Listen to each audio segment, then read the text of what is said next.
Good morning, everybody. I am Omni Rusted. Welcome back to the RimWorld Tutorial Series. Today, we're going to be looking at the bar down here. First, of course, we start with Architect, but these are pretty simple. This is basically where you have, well, everything gets done. You have your orders. You can basically start, go to your allow thing, make sure everything is allowed. Anything with the red X on it will, of course, be allowed. After that, you've got the forbid thing. You can forbid it all as well. This will make it so the pawns can interact with it, though I will warn you, with the forbid tool, that say, if I forbidded these package meals here with the hotkey F, animals and people in berserk states will still use them, so keep that in mind when doing so. We've got structures, production, furniture, power, security, miscellaneous floors, recreation, your ship when you get the research, and temperature. Of course, when you open up new research options in here,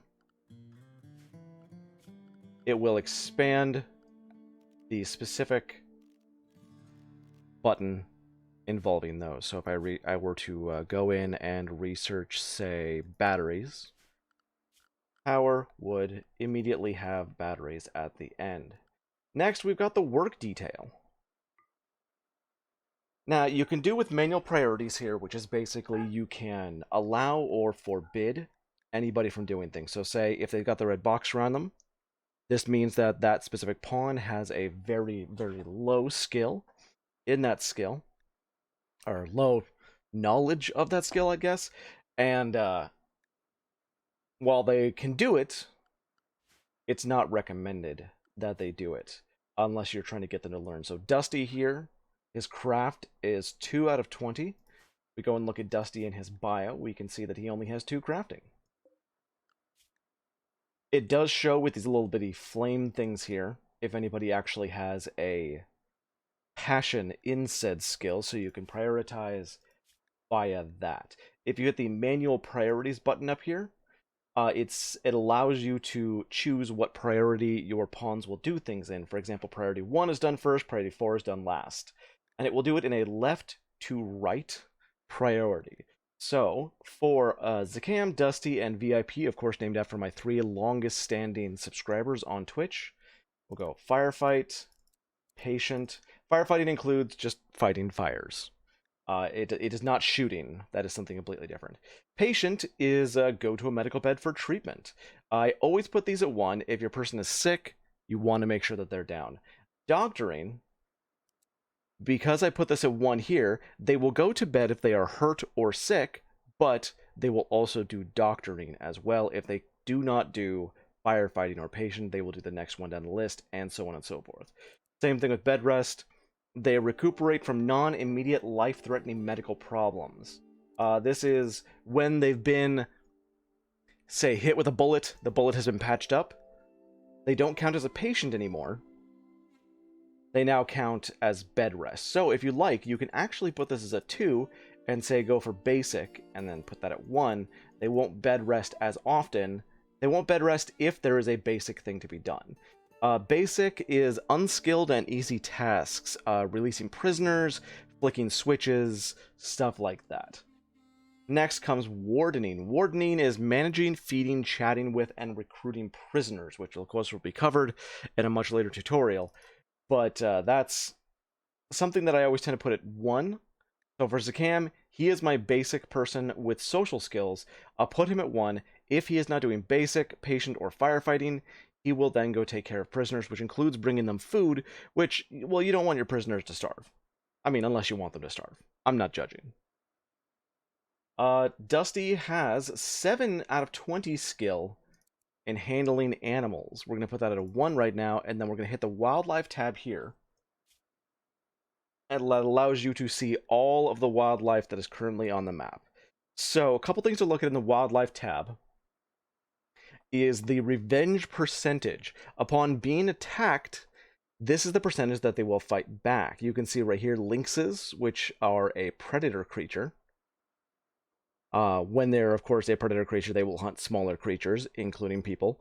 There's a 10% chance they will fight back. Same with mega sloths. Also, on a failed chance to be tamed, Mega Sloths may attack upon failed taming chances. Different creatures have a different taming skill level that they require. So, for example, Mega Sloths require a 10 in animals. Dusty does not have that yet, so there's no reason to attempt to tame that. If we want to level up Dusty's taming skill, we go back to wildlife. We look for something easier, say a gazelle. You can tame gazelles, there's no failure chance. But tame guinea pigs. And Dusty, on his turn, or on his tick, when he looks for a new job, will go and attempt to find more guinea pigs. I'm going to put that at a 2 right now. Cooking. I said that this was going to be a very important skill. The reason that it's very important is because the higher the cooking skill, the faster the person will work, and the less chance there is that the meal will give a person food poisoning. And food poisoning will slow a person down. They will drop very, very easily. They have far less consciousness. They need to eat more to get up with it, to get up their food need. And well, let's see. They'll throw up, interrupt themselves while eating. It's like much longer for them to eat, etc., etc., etc. VIP does have 4 out of 20, so he has a better cooking skill, but this does not have the flame on it. Zakam's does. So I'm going to put his at a 1, because he will learn much faster, and get, well, he won't get a little bit of joy. He's not super into it, but at the very least, he will learn it much faster than VIP will. Plus, VIP has different jobs he can be doing. Next comes hunting. Hunting is shooting animals that are designated to be hunted. How this works, if we put Dusty at a top priority here, we also see VIP actually does have skill in this, but he also has the burning passion. This comes from either animal skill or shooting skill. Since VIP really likes it, we can put that there. He'll need a ranged weapon, and when he has the ranged weapon, he will learn it much, much faster and enjoy it while he's doing it. However, to make sure of this, we want him to do this when he's not planting. We'll put that at a 2, with the growing at 1. Growing, of course, is planting seeds, harvesting crops, and foraging for wild plants. In order to set hunting, you go to Wildlife tab, look for something you want to eat. Hit the button next to it, mark animals to be hunted. When VIP is looking for a job to do, he will go and hunt that. Constructing. Zakam can do constructing, but he doesn't have the passion in it. We put Dusty's top priority to be constructing. He'll do constructing jobs first, handling second. If he has no constructing jobs to look for, and that's the important thing to remember, they will only look for the next one in line and then the next priority list if they have nothing in that job to take care of. If I continually give Dusty more and more constructing jobs, you will never ever look for the next thing. Mining is not used very often unless you're living in a mountain or you've got specific things done. Mining happens when we look for certain things that we want to dig out. Right over here is a good example because we've got a lot of steel, so we're going to want that steel. We're also going to want these components here with the compacted machinery. So we have steel, compacted machinery. There's some marble here. Let's see, let's look around, see if there's anything better. There's some granite right there. Sometimes you'll find silver, gold, jade, stuff like that. And you can look around at any of the spots for it. There's a little bit of silver ore right there. This early in the game, unless you desperately need steel, it's not going to be too important until you get to the point of brick making. And generally, when you get to that point, there's a ton of chunks around that you can use anyway. So you don't really have to worry too much about mining. Plant cutting is actually different than growing. This cuts or harvests plants as designated. The tool to use this is Architect, Orders, and it is this Harvest or Cut Plants tool. So if we look around and we look for things like, say, there's some wild heel root right there. It's 94% grown. That's kind of nice. Set that to be harvested. That one, only 23% grown. We shouldn't harvest that until it's grown up a little bit more. Harvest there. We can also look around. Where is some? Wow, I'm not finding any. There we go. Berry bushes. You can harvest berry bushes when they're mostly grown and get a little bit of berry food out of those. If you're looking to save your packaged survival meals, or you started off with a scenario with very low food, berry bushes can really carry you along for quite a while. Next is the crafting 4. We've got smith, tailor, art, and craft. I don't really count art in there, but it does technically belong into the crafting 4. Smithing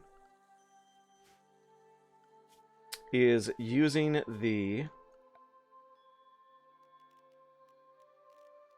I don't actually have it yet. I should have done all the research first. That's my bad. Smithing uses the smith table. This counts for create weapons and tools from raw materials, either as a blacksmith or machining bench. Tailoring is creating raw apparel from materials. That is anything that comes from the electric tailor bench, hand tailor bench, or in the crafting spot if it is in fact making clothing, such as tribal wear. Next, we're just going to skip art for now and go to crafting. Crafting is low-skilled labor at workstations. It includes stone cutting, smelting, and more. So, this includes, in the production tab, the electric smelter. In the crafting spot, things that are not clothing, such as clubs, smoke leaf joints, etc. And so on and so forth. Or the stonecutter's table, which is where you take these marble chunks and turn them into bricks, for which you can make much stronger houses. There's some steel walls up here, marble walls, etc.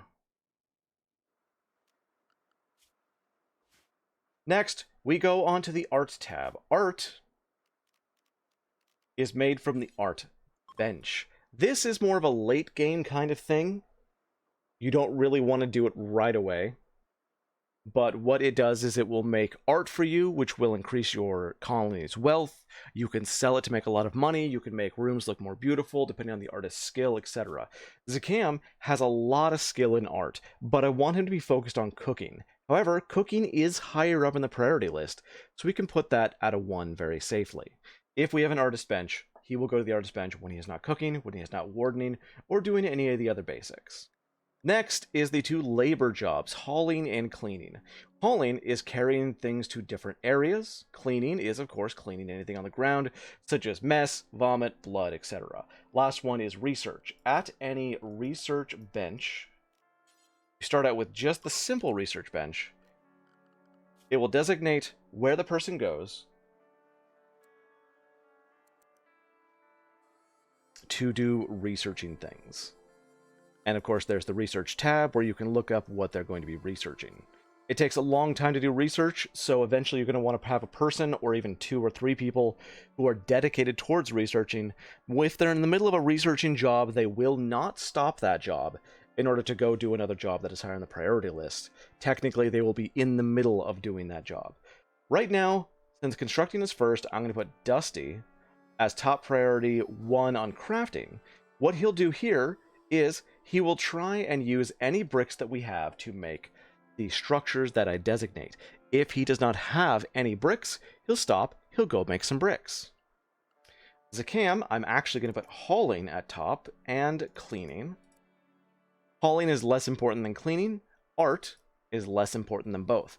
These go up to 4, so if you really don't care if they do them ever, but you still want to have the option of them doing it when you tell them to, you can put it at 4. They will do that as a last recourse. So VIP here is set to 4 haul. He won't haul or clean unless there's literally nothing else for him to do, or I specifically grab him and tell him to do that thing.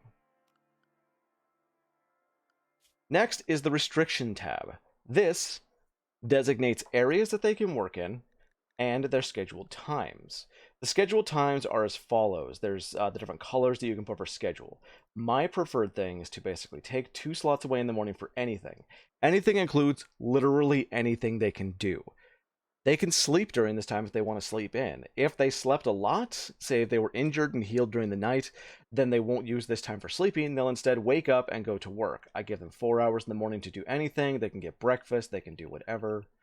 I then do like this. So this is my personal one. 4 hours of anything, 4 hours dedicated to work. They will stop to get meals. They will not stop for anything else. They won't go to sleep. They will just work. 3 hours in case they want to go take a quick nap, in case they want to get a meal. I know that I would love to be able to nap in the middle of the day, around lunchtime. I let my pawns do it too.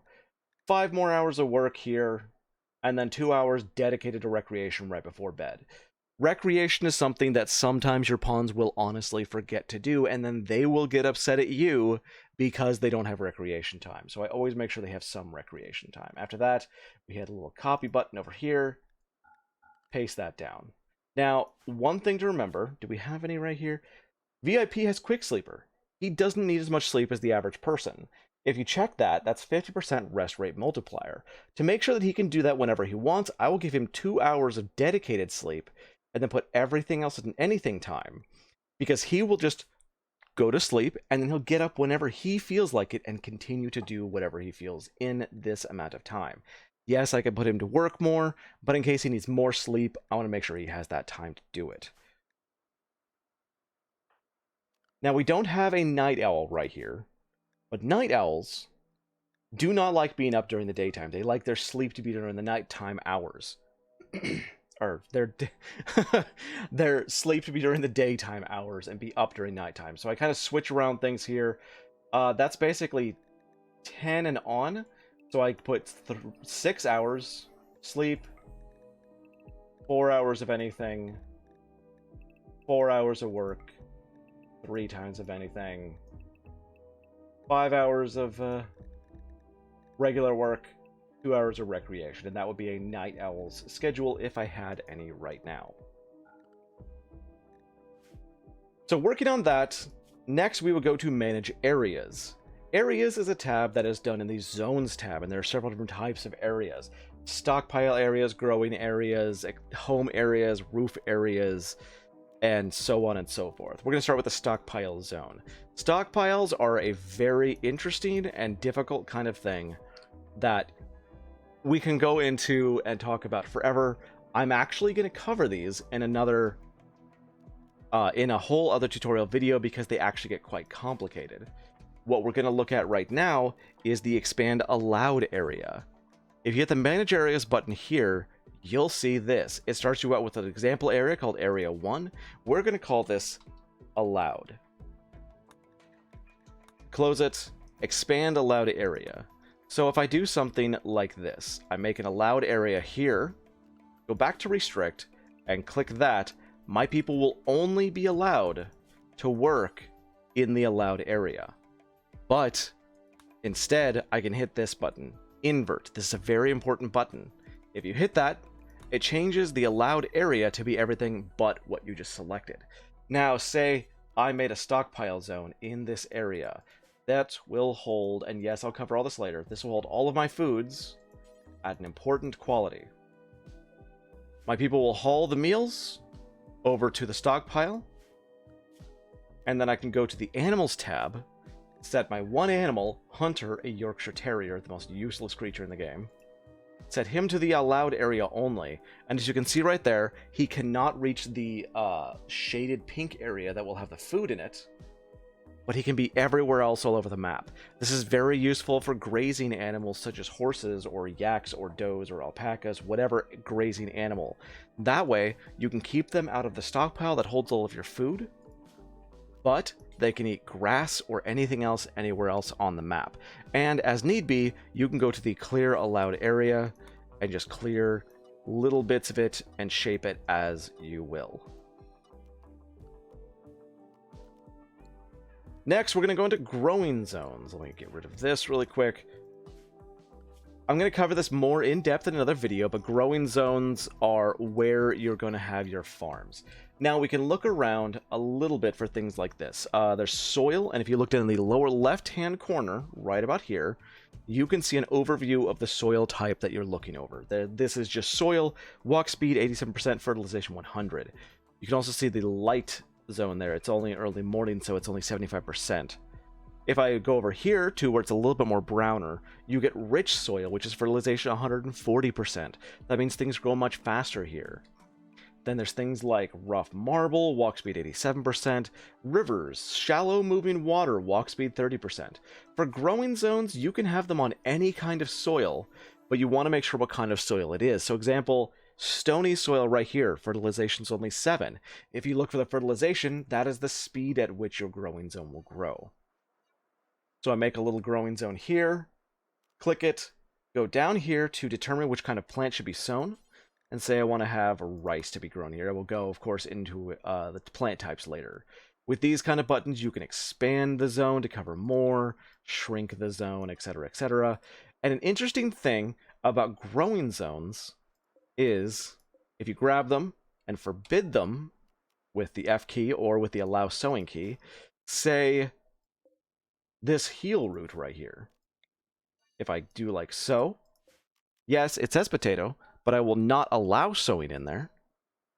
When it means that anything in this area, when it is fully grown, will be chopped down. When this heel root gets to 100%, my farmer automatically run over and harvest it. This becomes very, very useful for things such as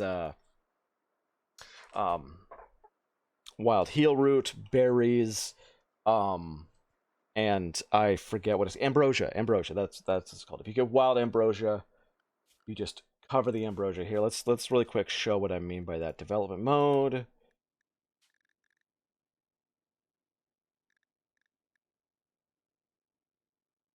New incident, ambrosia sprout. We'll do an ambrosia sprout. Jump to it. You can see where it is here. There's a little bit of mud there. Mud has 0 fertilization, something to keep in mind.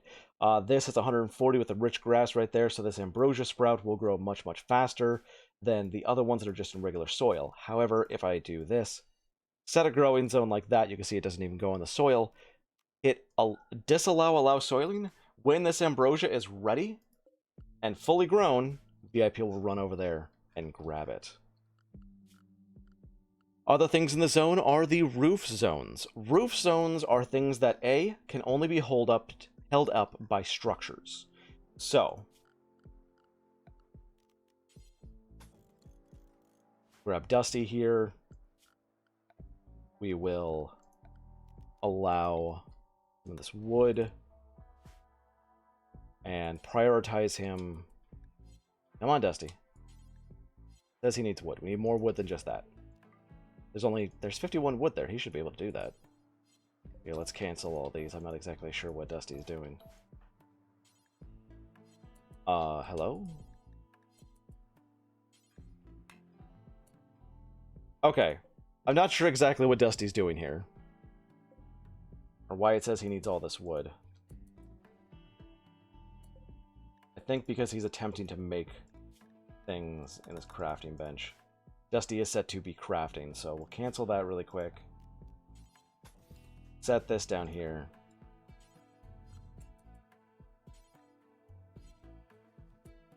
Perhaps. They are restricted to the allowed area.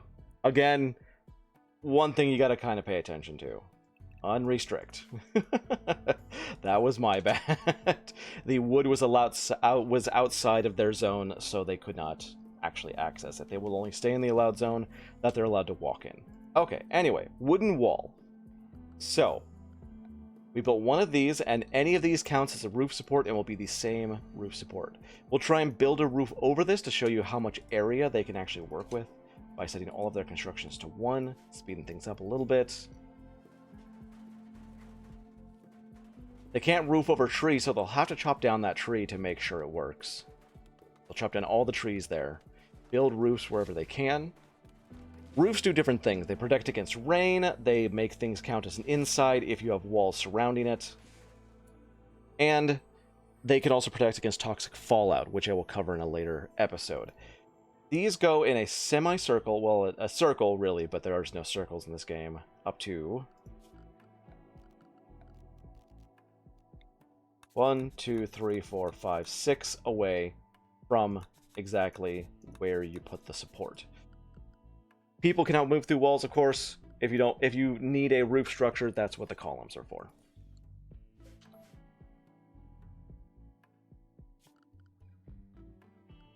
So let's see. If where you have things built up under a roof counts as inside, it won't let temperature out as easy. Roofs will hold in temperature. So say if you had something like a cooler, you can see the blue on one side, red on the other. This takes heat from one area, the blue area, and pumps it out to the red area. All the heat will be pumped out to the red area. If it is roofed, it will not be able to escape because of the roof unless it is technically outside and not surrounded by walls. This is very important in the case of fire. Rain will hit things that are on fire and put them out unless it's under a roof. Same thing with toxic fallout. If you have toxic fallout, if your people are under a roof, they are not affected by the toxic fallout. Why that works, I'm not sure. I'm not going to question it. I love it. You can also use the remove roof area to remove certain parts of the roof. People will run along and they will roof it. If people are underneath a roof for too long, they will get a mood debuff called cabin fever, unless they're an undergrounder, in which case they'll be pretty happy about it. And if you want people to stop paying attention, you can just hit ignore, and they will do it automatically. Important thing to note, there's a button right down here in the lower right called toggle visibility of roofs. You can see right here, this rock has no roof.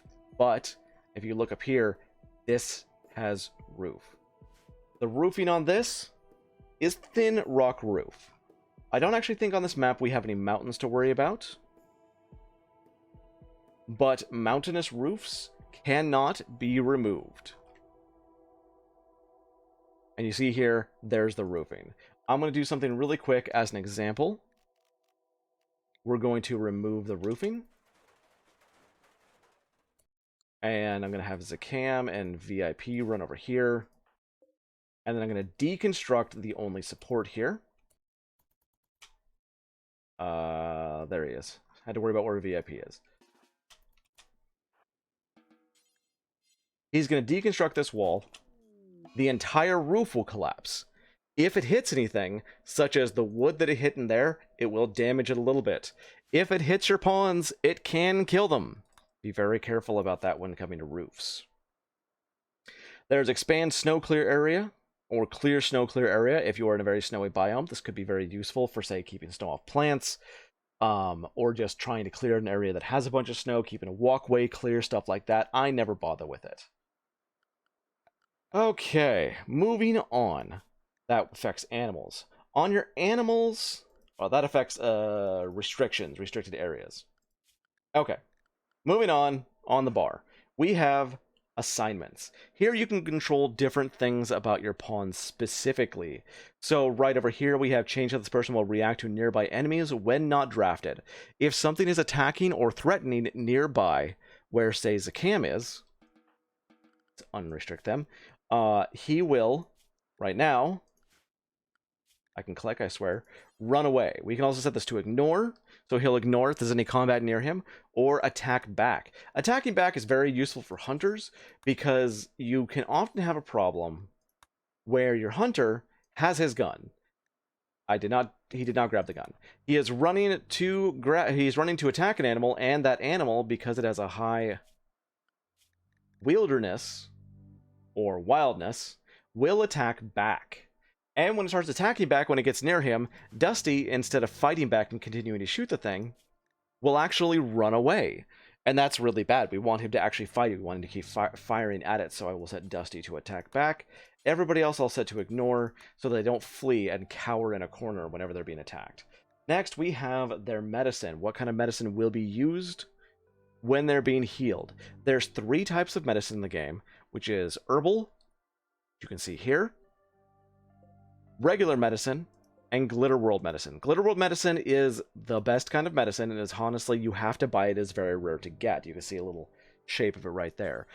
So I will set everybody to herbal medicine or worse, because I have a limited amount of regular medicine, and that gives, say, medical 10 quality maximum, and medical potency is 100%, whereas herbal medicine is only 70 and 60. For everything except for really severe infections or plague or just regular wounds, I can use herbal and not really have to worry about wasting my limited supply of medicine or having to buy more. Next, we go into outfits. There are lots of different types of outfits.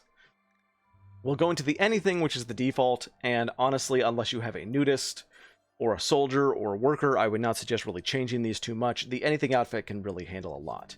The very first thing I want to do, and I'm just telling you this, I'm not even giving this as advice, I'm giving this as, you will do this. Go into here, unclick Tainted Apparel. Unless they're bloodthirsty or psychopath, everybody hates wearing tainted apparel, and that means somebody died in it. You can also affect smeltable, non-smeltable, burnable, yada yada yada. Go through here and can see what people will wear, what they want to wear, change what they want to wear. You could, for example, go in and make sure nobody wears noble apparel except for the person who is going to be your noble. And then go up here and you can affect what quality they'll wear. Good to legendary, and anything below 50%, like good clothing will last them a long time and give them a little armor. Anything above 50% will prevent them from saying that they're wearing tattered clothing. Tattered clothing is clothing that has lowered value for it, it's been damaged in some way, such as through just wearing a long time or whatever. Its health has gone down for some reason, and once it gets below 50%, it will count as tattered, and people will be upset because they're wearing really old, threadbare clothing. You can do new outfit, delete outfit, etc., etc., etc. Or if one person, say, let's see, who was our psychopath? Dusty was the psychopath. Dusty doesn't care about bloodlust clothing. Let's go back into here. Go to Dusty. Hit edit for him personally. And while he has the anything outfit as the default, we can say, hey, you can wear tainted. That's cool. And this won't affect anybody else's assignments or clothing. Or at least it shouldn't. That shouldn't have affected it. It should have affected them personally. Wait a minute. That just changed and I just never noticed? Huh. They changed that. My bad. You will want to make a brand new thing. So we're going to put Dusty to allow everything. And go here, Dusty, click, it'll bring down a Dropbox, and we can set him to Soldier. He'll now wear everything. Zakam, he's going to be a Noble. Let's go into Manage Outfits, New Outfit, and we'll call this Noble. Make sure that he doesn't wear Tainted Apparel, but he can wear Noble outfits. And thus VIP won't. Apologies for, not checking that beforehand. I didn't think that would be something they would change. Next, we go into food restrictions. Food restrictions are different types of food. There are different types of meals: fine meals, lavish meals, nutrient-paced meal, packed survival meals, simple meals. There's also things like chocolate, hay, kibble, pemmican, or, corpses. What I would suggest doing right away is going into your managed food restrictions and making sure nobody eats corpses. Nobody eats raw food, unless they're a cannibal. Nobody eats hay or kibble because nobody likes that. There. Now they will only eat meals, chocolate, and pemmican, which counts as a meal. I'm not exactly sure why that's not among meals, but it's a meal. Drug policies. This is a more difficult one. It doesn't really act the same as meals or outfits. Here you can see every type of drug there is in game and also the usage. So this first one is for addictions. If a person is an alcoholic, if they're addicted to smoke leaf, if they're addicted to yayo, they will go and they will use said drug whenever they have the addiction, in order to prevent them going into withdrawal. This can develop a dependency or a where they just get used to it. So I always come in and I turn these off. Yes, including Luciferium. We'll go into Luciferium much later. Then there's for recreation. Anybody with chemical interest or chemical fascination will usually ignore these. In fact, you will get a thing down here that says social drugs, parentheses, social, or drug fascination. I always turn those off because the third one is way more useful. This is scheduled. Use the drug in a defined schedule when specific conditions are met. So we'll go here, turn these 3 on. The frequency can be every day, but then it checks the next one only if moved below, and I will set these to like 25. If their recreation is below 25, so if these 2 conditions are met, they'll drink a beer. I always put alcoholism very low because it can cause cirrhosis, but like smoke leaf, not that big a deal. They can use it more often, but I don't want them using up my smoke leaf stockpile, so I'll put that at 50. Same thing with ambrosia. Ambrosia doesn't really give you anything bad. It is a little bit rarer, so you might want to sell it, so you might put it lower, but you can do that. Panoxycycline is a very, very important drug. It prevents things like malaria, sleeping sickness, and plague as long as you have it in your system. You want to make sure your people have it in their system, but not all the time. They don't want to take one every day, so I'll put this to like 10. If we have panoxycycline every 10 days, go take one. Keep it in your system. Luciferium is a horrible, deadly drug that I barely ever use. I only use it in case of emergencies for a really, really loved pawn, or somebody that I want really battle hardened because of the things it can do for you. Blood filtration, blood pumping, breathing, consciousness, metabolism, moving, and sight gets a huge buff. But every couple days, you're gonna need it, or you will go insane, go berserk, and die. You need it about every 7 days. I believe it's 7 days. You might. I should probably have brought that up before I did that. Yayo, Flake, Psych, Tea, Go Juice, and Wake Up have different things that they can do. We can cover those and all the effects of different drugs in a later video.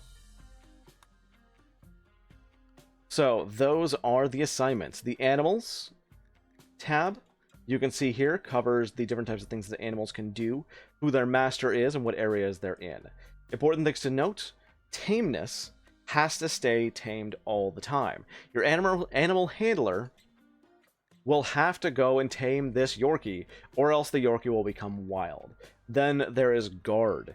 When this is checked and trained, the Yorkshire Terrier will follow around the person that it is following under master, depending on if these 2 things are clicked. Specifically, whether they will go with them into battle, whether they will go with them doing field work, which is hunting, taming animals, or mining.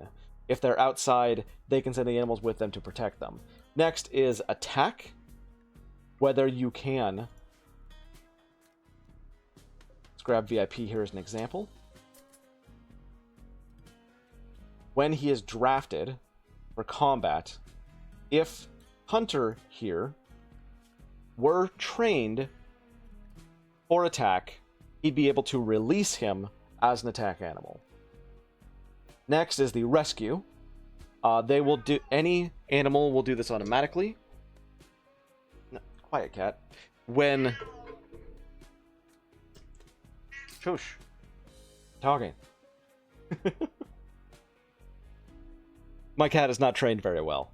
Anyway, when the animal is not drafted, when the person they're following is not drafted, when the animal is not doing anything else, if there's a colonist that is downed through injury or down from sickness or just food poisoning having smoke leaf, the animal will go and rescue them and drag them back to a bed. Next is hauling. You can actually train your animals to haul, and in vanilla, this is extremely important. In your wildlife tab, if we look for certain things, such as megasloths. Megasloths have a very large, I know this is a lot of numbers and it seems rather daunting, but they have a very large carry capacity. They are not, however, a pack animal. This means they can carry 300 of anything in its mouth. 300 weight, 300 steel, 300 wood, whatever. If that megasloth were trained to be hauling, it would randomly stop whatever it's doing, go grab whatever it's hauling, and bring it back to the location where it's supposed to go. The master thing is if a person has a certain amount of animal skill, depending on the animal that has been tamed, they can have that animal follow them. If the person is bonded to the animal through social things, they will be very, very sad if the creature dies.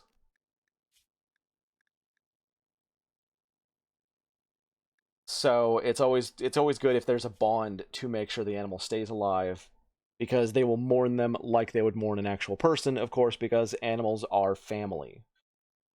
Next is who their master is, and if they're bonded. If they don't have a symbol here, that means that the animal's not bonded to anybody, and it's just a regular animal. And then the slaughter button. See right here? Because they're bonded, Slaughter and Hunter will make VIP very unhappy. Let's go test that, why don't we? Let's go into animal handling. Dusty can do this. When you hit the slaughter animal thing, it puts a knife over their head. Once that animal is dead, it is no longer in your service, and VIP became very, very sad. He doesn't hold it against Dusty. I was the one who ordered it. But his bonded animal Hunter has died, and for 20 days he will be mourning with a -8. He's such a tender, unique animal from the evil, evil universe. And now we have no more animals.